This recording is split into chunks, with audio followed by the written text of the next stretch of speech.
Hello बच्चों, कैसे हो आप सब। आज हम नया चैप्टर लेकर आए हैं 11th क्लास का, chapter number 4 chemical bonding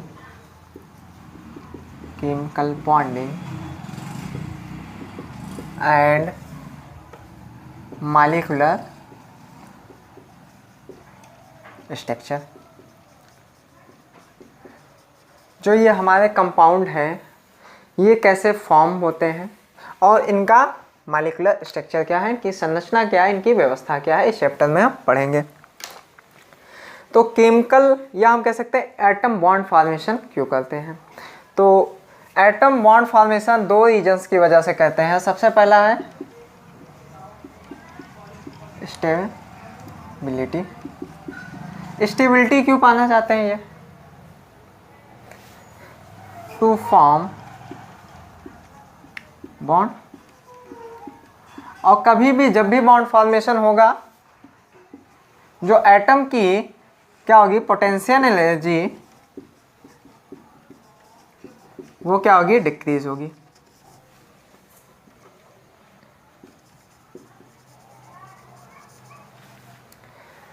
chemical या एटम जो होता है वो स्टेबिलिटी पाना चाहेगा, कोई भी चीज़ स्टेबल होना चाहेगा। किस लिए? To bond formation. Potential energy always decrease. Potential energy क्या होती है, उसकी घट जाती है बॉन्ड फॉर्मेशन में।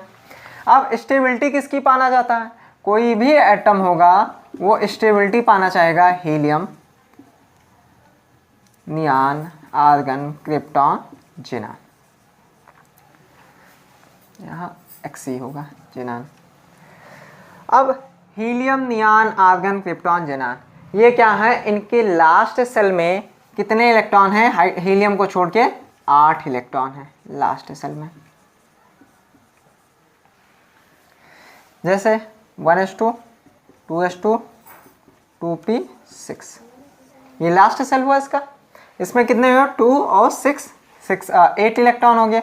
अगर आर्गन का करें 1s2, 2s2, 2p6, 3s2 और 3p6, इसमें भी बैलेंस जो इलेक्ट्रॉन है वो क्या 8 है। तो सबसे पहले थ्योरी दी थी कोशल एंड लुईस ने। कोशल और लुईस ने बैलेंस बॉन्ड थ्योरी दी।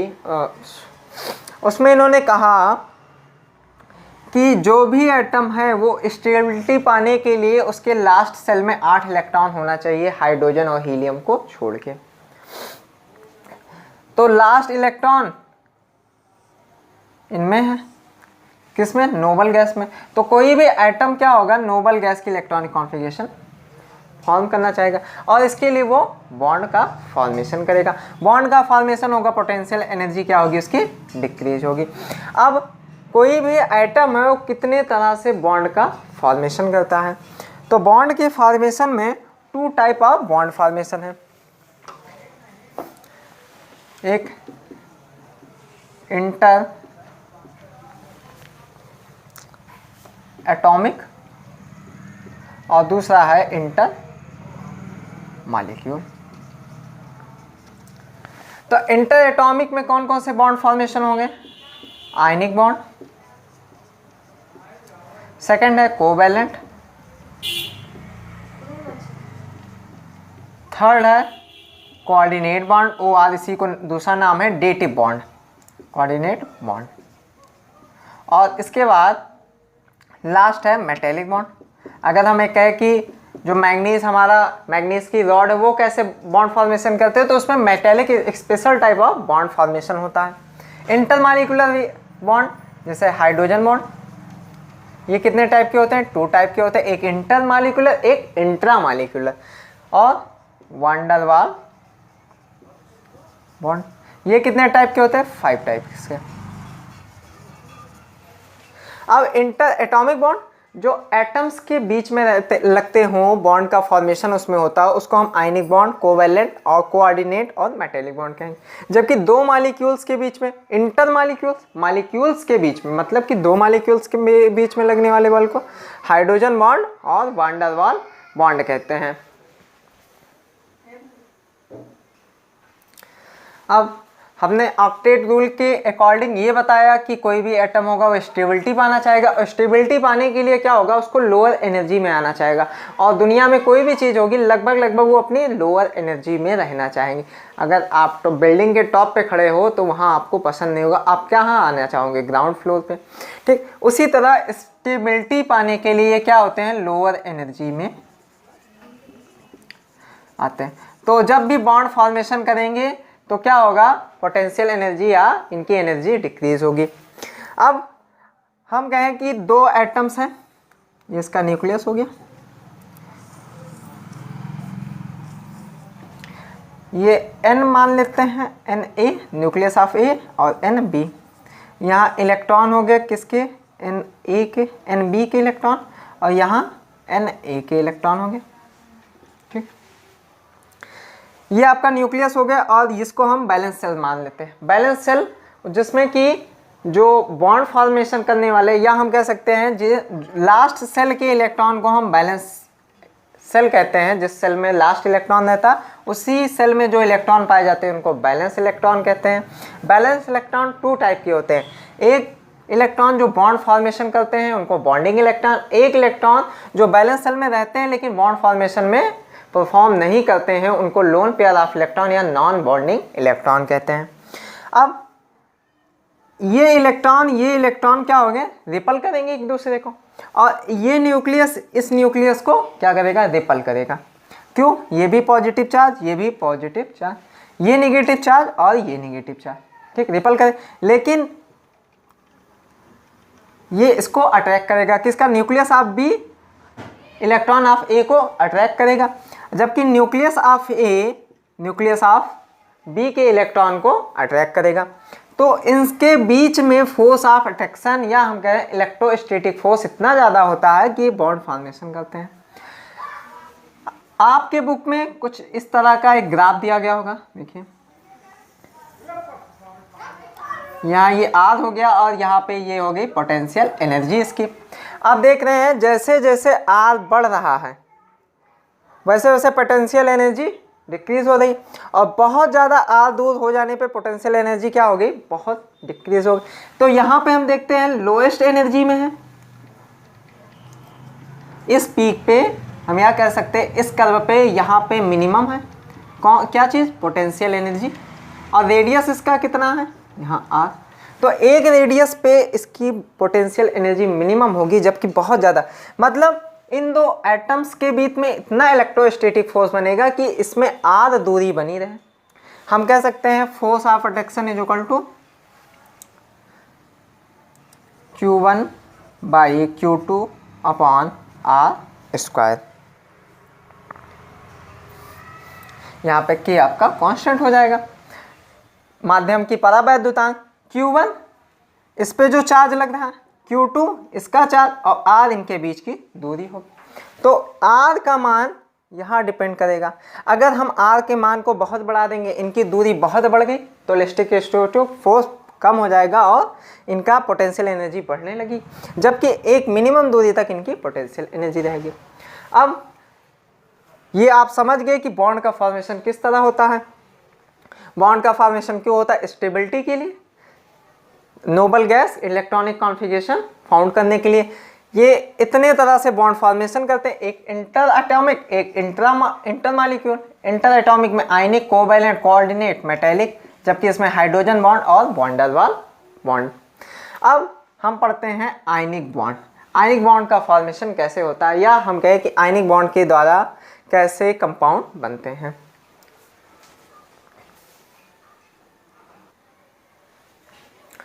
अब है ionic bond, OR electrovalent bond. अब आयनिक बॉन्ड का फॉर्मेशन कैसे होता है, कंप्लीट ट्रांसफर ऑफ इलेक्ट्रॉन, मतलब कि एक कंपाउंड से दूसरे कंपाउंड के बीच में पूर्ण रूप से इलेक्ट्रॉन का ट्रांसफर हो जाना। और किसके किसके बीच में होता है, मेटल एंड नॉन मेटल के बीच में।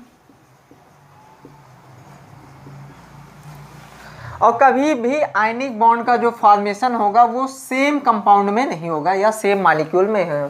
जैसे हम कहें कि N2O2 H2 I2 Br2 में सेम मॉलिक्यूल होगा, उसमें नहीं होगा। क्यों? N अब दोनों में इलेक्ट्रोनेगेटिविटी ज़्यादा, कौन किसका इलेक्ट्रॉन लेगा ये नहीं कंफर्म है।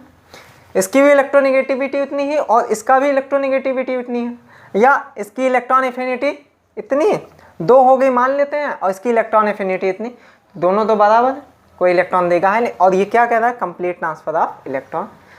कंप्लीट ट्रांसफर ऑफ इलेक्ट्रॉन से क्या होंगे कि ये इनमें ऑक्टेट रूल के अकॉर्डिंग 8 इलेक्ट्रॉन किस में आ जाएंगे? बैलेंस सेल में। ठीक, मेटल और नॉन मेटल के बीच में होता है, जैसे Na प्लस Cl। ठीक, Na हमारा किस स्टेट में होता है? सॉलिड। Cl गैसेस स्टेट में।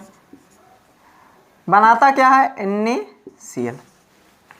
ठीक, कंपाउंड बनाता है सॉलिड।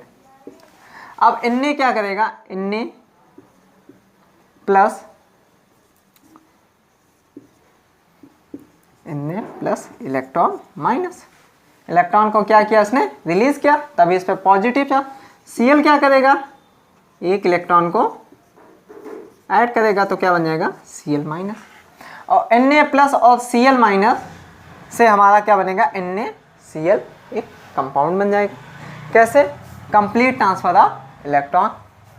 इसको हम लुईस डॉट स्ट्रक्चर में इस तरह लिख सकते हैं, जो इसके वैलेंस इलेक्ट्रॉन है Na के पास 1 इलेक्ट्रॉन प्लस Cl के पास 7 इलेक्ट्रॉन, और ये अपना इलेक्ट्रॉन इसको दे देता है, 7 इलेक्ट्रॉन कर देते हैं। और यहाँ फॉर्म क्या हो जाता है? NaCl, ऐसे लिख सकते हैं 7 इलेक्ट्रॉन और यहाँ एक माइनस। NaCl आपका एक कंपाउंड यहाँ पे पॉजिटिव चार्ज। अब Na में देखिए 2,8,1 और 2,8,7। अब इसने इसको अपना 1 इलेक्ट्रॉन दे दिया, यहाँ पे कितना हो जाएगा इसका? 2,8,8, तो इसके बैलेंस सेल में 8 इलेक्ट्रॉन हो गए। जबकि इसमें 1 इलेक्ट्रॉन इसने इसको दे दिया, एक कम हो जाएगा, 2,8, ये भी 8 इलेक्ट्रॉन हो गए। मतलब कि ऑक्टेट रूल फॉलो कर दें और स्टेबिलिटी आ रही है।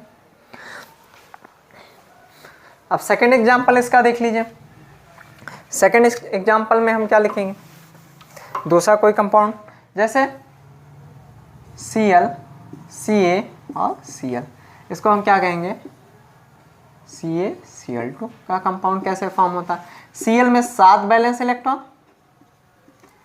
कैल्शियम में 2 बैलेंस इलेक्ट्रॉन और पुनः क्लोरीन में 7 बैलेंस। कैल्शियम ने क्लोरीन को अपना 1 इलेक्ट्रॉन डोनेट किया और फिर इसको 1 इलेक्ट्रॉन डोनेट किया। यहाँ पे क्या फॉर्म होगा? Cl minus 7 electron, calcium plus plus और Cl माइनस 7 इलेक्ट्रॉन। अब इनका भी ऑक्टेट पूरा हो रहा है और इसका भी ऑक्टेट पूरा। कभी भी आयनिक कंपाउंड में हम NaCl को इस तरह नहीं रखेंगे, इसमें इस तरह बॉन्ड से हम नहीं दे सकते, क्योंकि इसमें कंप्लीट ट्रांसफर हो रहा है। अब नेक्स्ट पॉइंट चलते हैं कि किन किन के बीच में मेटल और नॉन मेटल के बीच में बनता है। मेटल और नॉन मेटल की प्रॉपर्टीज क्या होनी चाहिए, क्या कंडीशंस हैं मेटल और नॉन मेटल के लिए कि आयनिक बॉन्ड का फॉर्मेशन हो। तो इसकी प्रॉपर्टीज पढ़ते हैं।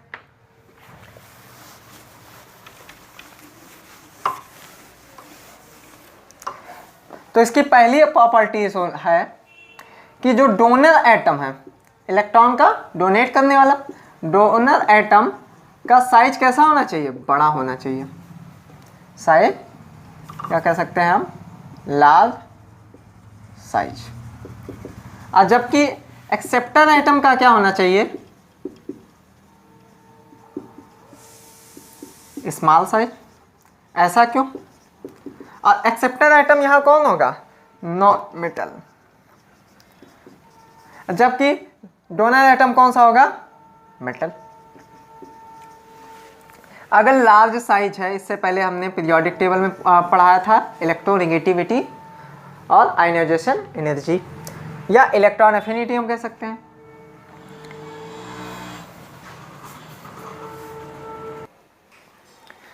अब इसकी साइज बड़ी है, कौन है? मेटल है।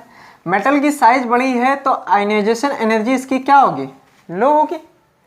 साइज बढ़ेगा तो यहाँ से इलेक्ट्रॉन हमें निकालना आसान होगा।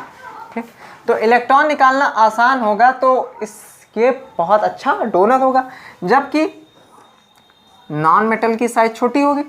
नॉन मेटल की साइज छोटी होने से इलेक्ट्रोनेगेटिविटी इसकी ज़्यादा होगी। इलेक्ट्रोनेगेटिविटी ज़्यादा होगी तो ये शेयर्ड इलेक्ट्रॉन को बहुत पावरफुल से अट्रैक्ट कर लेगा, जिससे कि बॉन्ड का फॉर्मेशन हो जाएगा। बॉन्ड का फॉर्मेशन होगा, एनर्जी रिलीज होगी। सेकेंड कंडीशन दिया गया है कि दोनों एटम्स के बीच में इलेक्ट्रोनेगेटिविटी का डिफरेंस 1.7 eV से ज़्यादा होना चाहिए। इसका मान लेते हैं 5 हो तो इसका 3 हो। 5 और 3 के ही रिलेशन से ये नॉन मेटल का एटम मेटल से इलेक्ट्रॉन को क्या करेगा? अट्रैक्ट कर पाएगा। थर्ड इसकी प्रॉपर्टीज है कि ionisation potential of donor atom must be low and acceptor atom must be high. 3 condition पे है कि इसका साइज बड़ा होना चाहिए, इसका छोटा होना चाहिए नॉन मेटल का।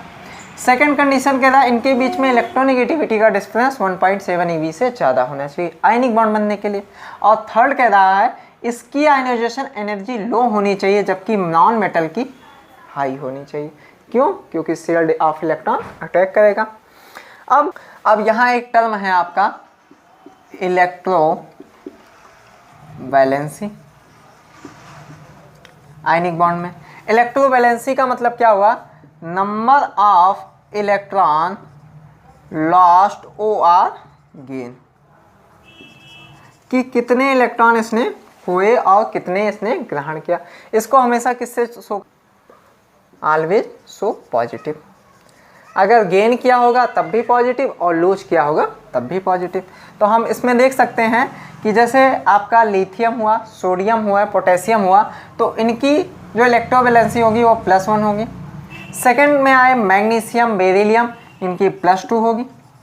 थर्ड ग्रुप में चले जाएं एल्यूमिनियम, सेलेनियम, इनकी कितनी होगी? +3 होगी। फोर्थ ग्रुप की नहीं होगी। क्यों? फोर्थ ग्रुप आयनिक कंपाउंड नहीं फॉर्म करते। फोर्थ ग्रुप जैसे कार्बन हो गया, सिलिकॉन हो गया, ये सारे कोवैलेंट फॉर्म करते हैं। तो फोर्थ ग्रुप में कोई भी ग्रुप नंबर हम लिख दें 4, इनकी इलेक्ट्रोवैलेंसी नहीं होगी। ग्रुप नंबर 5 में कार्बन के बाद क्या आता है? नाइट्रोजन। तो नाइट्रोजन में +5 होगी।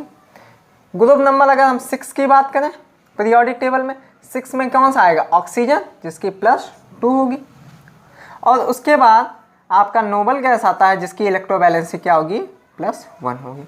तो नंबर ऑफ इलेक्ट्रॉन लॉस्ट और गेन इस, ठीक, वही हमारी क्या कहलाएगी? इलेक्ट्रोवैलेंसी।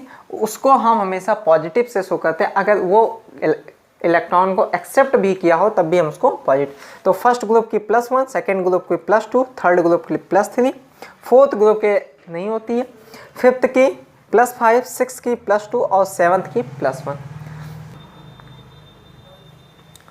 जबकि यहाँ ग्रुप नंबर 2 से लेके ग्रुप नंबर 12 तक, मतलब कि डी ब्लॉक एलिमेंट, तो इनकी वेरिएबल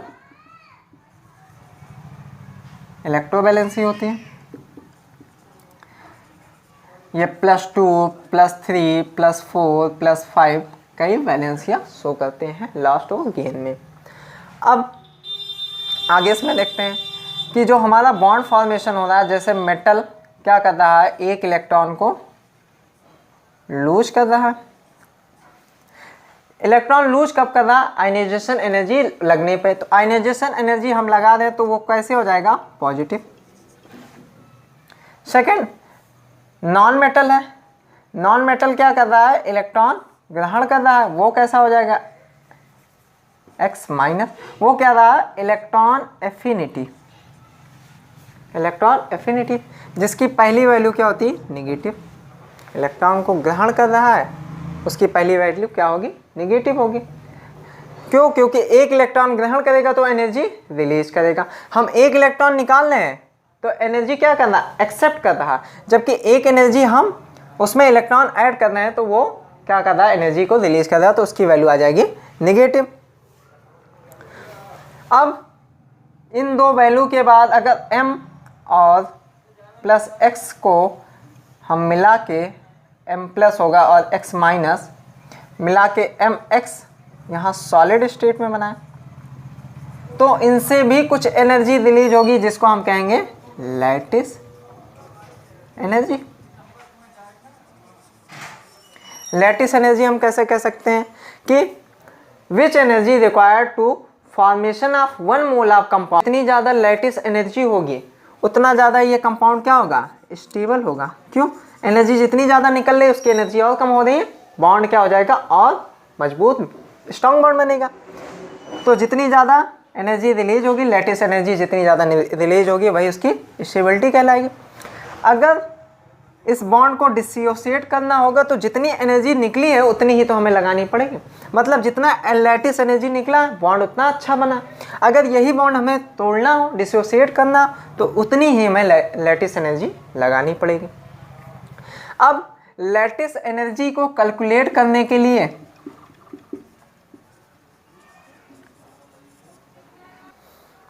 इनडायरेक्टली मेथड द्वारा इसे हम कैलकुलेट कर सकते हैं। उसको दिया था बॉर्न हैबर साइकिल ने।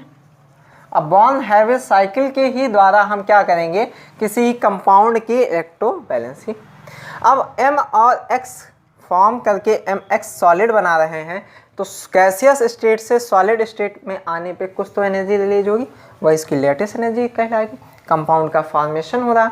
अब लैटिस एनर्जी जो है इसकी कोई डायरेक्ट मेथड है नहीं फाउंड करने की, जबकि उसका इनडायरेक्ट मेथड है बॉर्न हाइबर। अब बॉर्न हाइबर साइकिल में देखिए, तो कोई कंपाउंड ले लिया हमने Ca प्लस Cl2, ये कंपाउंड क्या बनाएगा, CaCl2। Ca इसमें किस में है, मेटल है, सॉलिड के फॉर्म में, जबकि ये गैस के फॉर्म में, ये सॉलिड के फॉर्म में। अब ये कंपाउंड कैसे बनेगा, इसकी कितनी लैटिस एनर्जी होगी, तो ये सॉलिड में है तो इसको हम क्या करेंगे, पहले सब्लिमेशन करेंगे, सब्लिमेशन एनर्जी देंगे जो कि क्या होती है, पॉजिटिव होती, हम दे रहे हैं तो ये किस फॉर्म में हो गया, गैसियस फॉर्म में। अब इसमें से हम क्या करेंगे, एक इलेक्ट्रॉन निकालेंगे, किसके लिए, क्लोरीन के लिए। तो क्लोरीन के लिए अगर एक इलेक्ट्रॉन निकालेंगे तो हम कहेंगे आयनाइजेशन एनर्जी, जो कि वैल्यू क्या होती है, पॉजिटिव होगी। पॉजिटिव होगी तो क्या हो जाएगा, कैल्शियम प्लस गैसियस फॉर्म। अब 2 क्लोरीन है तो एक इलेक्ट्रॉन और निकालेंगे, आयनाइजेशन एनर्जी सेकंड, तो यहाँ पे calcium plus plus gaseous state में, ठीक।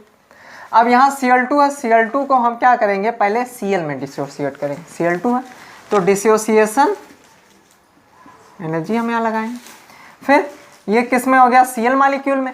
Cl मॉलिक्यूल में से हम एक इलेक्ट्रॉन क्या करेंगे, इसमें ऐड करेंगे। अगर इलेक्ट्रॉन हम ऐड करेंगे तो क्लोरीन में माइनस होगा और यहाँ पे इलेक्ट्रॉन एफिनिटी होगी। डिसोसिएशन एनर्जी हम लगा रहे हैं तो ये पॉजिटिव होगा, जबकि इलेक्ट्रॉन एफिनिटी में इसकी वैल्यू निगेटिव होगी। क्यों, एक इलेक्ट्रॉन ऐड कर रहे हैं, एनर्जी रिलीज होगी। अब इन दोनों से कौन बन रहा है, कैल्शियम क्लोराइड, तो यहाँ पे क्या होगी, लैटिस एनर्जी रिलीज होगी, जिसकी वैल्यू क्या होगी, निगेटिव होगी। क्यों, दोनों गैसियस स्टेट में है, गैसियस स्टेट से किस में आ गए, सॉलिड में, तो कुछ ना कुछ एनर्जी यहाँ पे रिलीज होगी। अब कितनी एनर्जी, लैटिस एनर्जी रिलीज हुई, तो हम लैटिस एनर्जी जो इक्वल टू क्या कह सकते हैं, सब्लिमेशन एनर्जी, जो कि हमने पॉजिटिव दी है, प्लस आयनाइजेशन एनर्जी, वो भी पॉजिटिव वैल्यू है, हमने लगाई है। थर्ड आयनाइजेशन एनर्जी सेकंड, उसके बाद डिसोसिएशन एनर्जी, ये भी हमने ही अपनी एनर्जी लगाई है डिसोसिएट करने के लिए क्लोरीन मॉलिक्यूल, और माइनस इलेक्ट्रॉन एफिनिटी। अब इससे हमारी क्या, किसकी वैल्यू आ जाएगी, लैटिस एनर्जी की वैल्यू आ जाएगी। अब लैटिस एनर्जी किस फैक्टर पे डिपेंड करता है, इसका फैक्टर क्या है, तो हम लैटिस एनर्जी को लिख सकते हैं depend upon charge proportionally to charge upon size. जिसका जितना ज़्यादा चार्ज होगा हम ये कह सकते हैं F इक्वल टू के Q1 upon Q2 by are square, ये होता है। तो lattice energy force of attraction जितना ज़्यादा होगा मतलब Q1 और Q2 पे चार्ज कितना है, कैटायन और एनायन पे जितना ज़्यादा चार्ज होगा उतनी ही ज़्यादा उसकी लैटिस एनर्जी होगी, मतलब कि उतनी ही ज़्यादा उसकी लैटिस एनर्जी निकलेगी और कंपाउंड क्या होगा, उतना ही ज़्यादा स्टेबल होगा। अगर साइज बहुत बड़ा एटम है, बहुत बड़ा एटम है, तो जो उसके बीच में फोर्स ऑफ अट्रैक्शन है वो कम हो जाएगा और उसकी लैटिस एनर्जी कम ही रहेगी, मतलब कम रिलीज होगी। तो हम लैटिस एनर्जी किस पे डायरेक्ट डिपेंड कर रही है, चार्ज अपॉन साइज पे।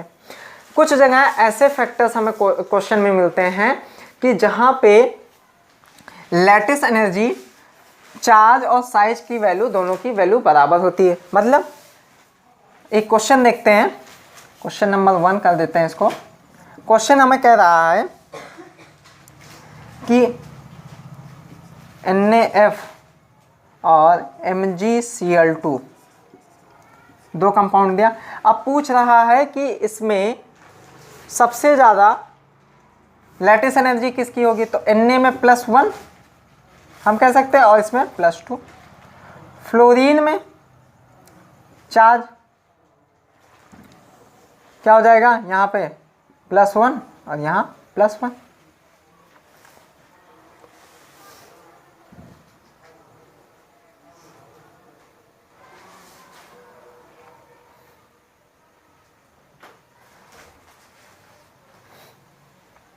अब यहाँ हम चार्ज पे देखते हैं, तो चार्ज में Na पे चार्ज कम है जबकि मैग्नीशियम पे चार्ज ज़्यादा है, इस पे +2 है और इस पे +1 है। साइज देखते हैं, तो हम साइज ऊपर से नीचे जाएंगे, साइज क्या होगी, घटेगी कि बढ़ेगी, बढ़ेगी। तो फ्लोरीन की साइज यहाँ बड़ी है क्लोरीन से। अब देखिए Na का एक चार्ज की कंडीशन में कह रहा है कि तुम बड़े हो भाई, Na को कह रहा तुम बड़े हो चार्ज की साइज में, उस चार्ज को कह रहा, ये कह रहा कि साइज के साइज में Cl कह रहा हम बड़े हैं और Na कह रहा हम बड़े हैं। अब दोनों की वैल्यू तो बराबर होगी, अब दोनों की वैल्यू बराबर होगी तो हम चार्ज को डोमिनेट करेंगे। जिसका चार्ज ज़्यादा होगा जितना, उसकी उतनी ही ज़्यादा क्या होगी, लैटिस एनर्जी। अगर हम सेकेंड क्वेश्चन करें, पूछा जाए NaF, MgF2 प्लस AlF3। अब इसमें पूछा जाए कि किसकी लैटिस एनर्जी सबसे ज़्यादा होगी, तो F तीनों में क्या है, बराबर है, Mg, Al और Na। तो इस पे +1 +2 और +3, इसका साइज तो बराबर है तीनों का, इनमें साइज और डोमेन। तो सबसे ज़्यादा किस में होगा, Al में, फिर उसके बाद Mg में, फिर NaF में। किसके बेस पे, चार्ज अपॉन साइज के बेस पे हमने ये क्वेश्चन किया। Na की साइज बड़ी, उसके बाद Mg की क्या होगी, उससे छोटी हो जाएगी, लेफ्ट टू राइट जाएंगे, एटॉमिक रेडियस डिक्रीज करता है, और Al की उससे छोटी, लेकिन चार्ज यहाँ पे डोमिनेट करता है, यहाँ +1 +2 +3। तो सबसे ज़्यादा चार्ज किस पे, +3 पे। तो Al यहाँ पे क्या होगा, मोर, इसकी क्या होगी, लेट। अब यहाँ तक बात हो जाने के बाद हम इसकी प्रॉपर्टीज़ क्या है कि आयनिक बॉन्ड की प्रॉपर्टीज़ क्या है कि आयनिक बॉन्ड बनने के बाद उनकी प्रॉपर्टीज़ को हम देखेंगे। तो आयनिक बॉन्ड में सबसे पहली उसकी प्रॉपर्टीज़ है कि नॉन डायरेक्शनल बॉन्ड है। इसके बेस्ड पे कुछ साइंटिस्ट ये कहते हैं कि आयनिक बॉन्ड एक कंप्लीट बॉन्ड नहीं है। क्यों, क्योंकि नॉन डायरेक्शनल है, कोई भी इसकी 3D नहीं है कि ये NaCl इस तरह बनेगा, NaCl इस तरह बनेगा, कोई इसका तो इलेक्ट्रोस्टैटिक इसके बीच में फोर्स लगता है। Second, high melting power and boiling point है। क्यों, क्योंकि इसके बीच में क्या लग रहा है, इलेक्ट्रोस्टैटिक फोर्स लग रहा है। इलेक्ट्रोस्टैटिक फोर्स के कारण कि मेल्टिंग पॉइंट और बॉइलिंग पॉइंट ज़्यादा होगा। थर्ड कह रहा है कि ये सॉलिड स्टेट में नॉन कंडक्टर आप क्या कह सकते हैं हम, एनर्जी या electricity over energy. But aqueous या कह सकते हैं हम मोल्टन की कंडीशन में ये विद्युत और या हम कह सकते हैं इलेक्ट्रिक के बहुत अच्छे क्या होते हैं, कंडक्टर होते हैं। नमक को पानी में घोल दीजिए या किसी सोल्यूशन में घोल दीजिए तो वो क्या करेगा, इलेक्ट्रिक का प्रवाह करेगा, फ्लो करेगा, जबकि सॉलिड स्टेट में ऐसी नहीं होगी। आयनिक कंपाउंड आइसोमेरेज नहीं शो करते हैं। ये क्या शो करते हैं, आइसोमॉर्फिज्म। आइसोमॉर्फिज्म का मतलब होता है कि मॉलिक्यूल का साइज, मॉलिक्यूल साइज सेम हो। और सेकंड कहता है कि साइज ऑफ, क्या कह सकते हैं, सिमिलर आयन हो। जैसे FeSO4 और CuSO4, या हम कह सकते हैं H2SO4, या Fe की जगह हम कह सकते हैं ZnSO4। तो दोनों का क्या है, साइज लगभग सेम है और यहाँ पे सिमिलर आयन भी सेम है। तो ऐसी कंडीशन को हम कहते हैं आइसोमॉर्फिज्म। लास्ट पॉइंट है इस लेक्चर में कि जो आयनिक रिएक्शन होते हैं वो बहुत ही फास्ट होते हैं। मतलब आपको 5-6 कंपाउंड दे दिए गए, उसमें से जो आयनिक नेचर जो सबसे ज़्यादा शो करेगा उसका रिएक्शन उतना ही फास्ट होगा। तो हम ये कह सकते हैं आयनिक रिएक्शन वेरी फास्ट। और जिसमें प्रिटिसिपेट मतलब अवक्षेप जल्दी बनता है, अवक्षेप